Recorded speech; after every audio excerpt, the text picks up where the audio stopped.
Good morning, my friends. My name is Darren Gerdes. I'm just a professor trying to provide context in the war in Ukraine. It is August 1st, 2024.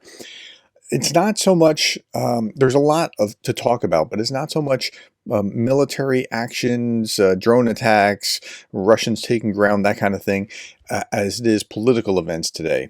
The battlefield was very hot yesterday. 1370 Russian casualties, 9 tanks, 42 armored combat vehicles, 33 artillery, 77 vehicles, and fuel tanks. When we look at Andrew Perpetua's list, here at losses he could identify, it's about 3-1, maybe a little north of 3-1. I don't know, just rough cut, about 3-1. But again, that's not what I want to highlight today. Only 7 Shahed drones were fired at Ukraine from Russia, and all 7 were shot down yesterday. So that tempo has gone down from the day before. Now, textile factory in occupied Kherson is on fire. The fire was reported around 1 p.m. The factory, named Unost, has reportedly been regularly used to house Russian troops. That factory is no more. Now, here's what I want to focus on. Big political events today, like Russia has released Wall Street Journal reporter Evan Gershkovich. He's a former, he's a Wall Street Journal reporter who was accused of spying. Excuse me, he was accused of spying, and that's why he was held. He was held so that he could be involved in part of a trade. There's also a former U.S. Marine named Paul Whelan. I believe he worked for another agency, and he was held for years now. Dissident Vladimir Kara-Murza in a multi-country prisoner swap with the U.S. in return for these guys, Russia got their guys, and somebody else got some other guys. The U.S. and its allies will release Russian prisoners in part of the swap. Yeah, so Putin knew what he was doing by holding him, whether this guy did anything or not, and I don't believe that he necessarily did. He was just doing what reporters do, but now he's been released. Now, Trump had said not too long ago that Gershkovich will only be released if he wins the election. Quote, Vladimir Putin will do that for me. I don't believe he'll do it for anyone else. Well, he just did it for somebody else, so there goes that particular theory. Trump's having a pretty bad week. In fact, I think that's what we're going to be talking about tonight with the 3 bad stories, just how bad that week has been. Okay, Russia has shifted its focus from Kharkiv. Remember, they were threatening Kharkiv from the north, from the Russian border, to Pokrovsk in the Donetsk region as its main target. That Pokrovsk highway, that supply line highway that makes kind of a U near Pokrovsk, it looks like the main target. Zelensky stated that after failing to capture Kharkiv, Russian forces are now prioritizing Pokrovsk and surrounding areas like Konstantinika, Toretsk, Sloviansk. They are concentrating significant resources in this direction, including personnel, guided aerial bombs. Zelensky also noted challenges in countering Russian missile and guided bomb attacks, despite successes in downing enemy aircraft. So that's really where the action is, and it shows that way on the map daily. It shows that way where the battle is hottest. I think that's exactly right.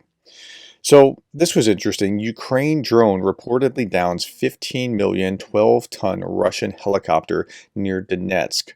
Russian mill bloggers indicate that the attack was carried out a considerable distance from the front line. I talked about this yesterday. It's really impressive that a drone was able to knock out a helicopter.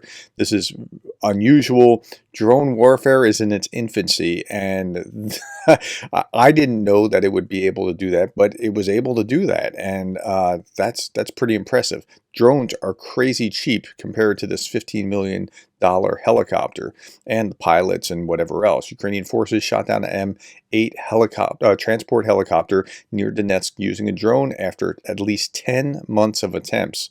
They now deploy 100,000 explosive drones monthly along the 700-mile front line. So again, I was talking to Greg Terry yesterday, and he said something I thought was really interesting, and I want to give him credit for the line because I told him I was going to use it. It's a technologically advanced World War II. And I think that's a very good explanation. Now, he was talking about part of that context was we don't have allies with boots on the ground, but yeah, still technologically advanced World War II is a very apt description. Okay, now with that, in July 2024, Ukrainian defenders destroyed more than 1,500 artillery systems, 300 tanks, and hundreds of other Russian weapons. However, among the destroyed equipment, there are also very rare and expensive types of weapons. For example, a Yastrab AV radar worth 250 million, M8 helicopter which burned down in the city of Samara, S-300 air defense system destroyed in Donetsk, Su-25 jets destroyed by warriors from the 110th Mechanized Brigade. So this is just over the last month, and it's pretty impressive what they've been able to attack with limited resources. Okay, while we're on that subject, Ukraine surpasses Russia in long-range drone attacks in July. Like, think about that. They're technologically being able to do more and more, even without the green light from the United States to use American weapons, which they would be able to go much further than they have been.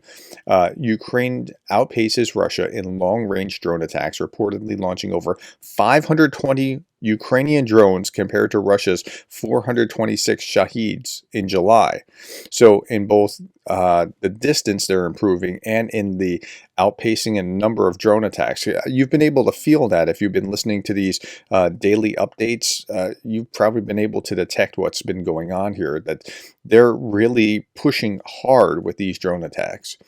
Okay, just switch over to Venezuela. Now, I've been talking about Venezuela for the last 3 days in my 3 big stories, and some people are asking, why are you talking about Venezuela? That's not Ukraine. Well, there's something very similar, very parallel about what's happening in Venezuela. Russia is supporting Venezuela, and there's more evidence of that. Russia's Wagner Group is helping to stop protests in Venezuela. The relationship between Russia, Iran, Venezuela, and North Korea is intimate. Defeating Russia in Ukraine and Maduro in Venezuela will be a disaster for other dictatorships. That's why. Now, this video doesn't have a site, but it does focus on a Wagner patch, but that's not enough evidence. So I went out and looked for Wagner in Venezuela. The only thing that I found so far was in Defense Blog talking about the support for it, but we'll be looking at it to see if there's more in future days. From ABC, CNN, things along those lines. I want to make sure I do my homework and cite my sources. Okay, Russia's Telegram channel reports that YouTube is down in most Russian regions. Some say that it works with a VPN. Earlier, it was deliberately slowed down. Propagandist Simonin wrote on her Telegram, YouTube is kaput because it deserves it. Says that's a loose translation of what she had to say, but they're happy about that because now they can they can control that information flow more readily than before. Okay, I'm going to end with this. 3 defendants in the September 11th, 2001 September 11th attacks have agreed to plead guilty in exchange for life imprisonment instead of the death penalty. Well, it turns out incentives matter, right? And when they were finally given this, like, this is your last opportunity, death penalty, or, you plead guilty. This decision was made by 3 of the 5 accused in the terrorist attack.